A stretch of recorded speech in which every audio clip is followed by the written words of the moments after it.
കേരളം സാമൂഹ്യമായും രാഷ്ട്രീയമായും ഉയർത്തെഴുന്നേറ്റ ഒരു നൂറ്റാണ്ടിന്റെ നായകനായിരുന്നു EMS.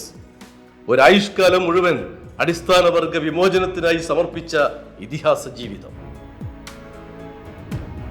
കുന്തിപ്പുഴയുടെ തീരത്ത് നിന്നും ഒഴുകി തുടങ്ങിയ മറ്റൊരു പുഴ, മലയാളിയെ ആമഗ്നം സ്പർശിച്ചൊഴുകിയ ഇതിഹാസം. കേരളം അതിന്റെ ചരിത്രത്തിൽ ഏറ്റവും അധികം ഉച്ചരിച്ച നാമധേയം സഖാവ് EMS. നാരായണ ഗുരുവിന് ശേഷം കേരളം കണ്ട യുഗപുരുഷൻ, നാരായണ ഗുരു ഏറ്റെടുത്ത ചരിത്ര നിയോഗത്തിന്റെ തുടർച്ച തന്നെയായിരുന്നു സഖാവ് EMS നടന്നു തീർത്ത കേരളം.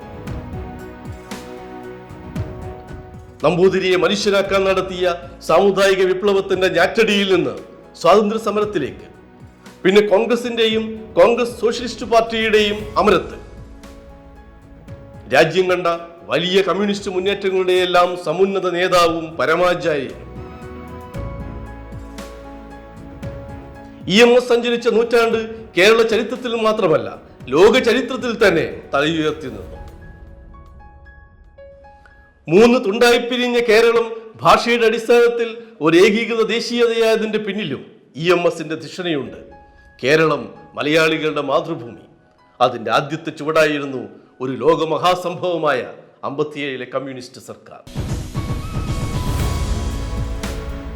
കാർഷിക ഭൂബന്ധങ്ങളിലും വിദ്യാഭ്യാസത്തിലും തുടങ്ങിയ ആ പരിവർത്തന മുന്നേറ്റത്തിൽ നിന്നാണ് ആധുനിക കേരളത്തിന്റെ പിറവി.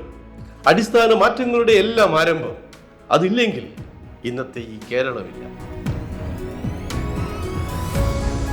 ആകാശത്തോളം ഔന്നത്യവും ആഴക്കടലിനോളം അഗാധതയുമുള്ള അതുപോലൊരു ജീവിതം EMSന് മുമ്പോ പിമ്പോ കേരളം അതുപോലെ കണ്ടിട്ടില്ല. ചരിത്രം ഇത്ര ശ്രദ്ധയോടെ ചെവി കൊടുത്ത മറ്റൊരു ചരിത്ര പുരുഷനുമില്ല.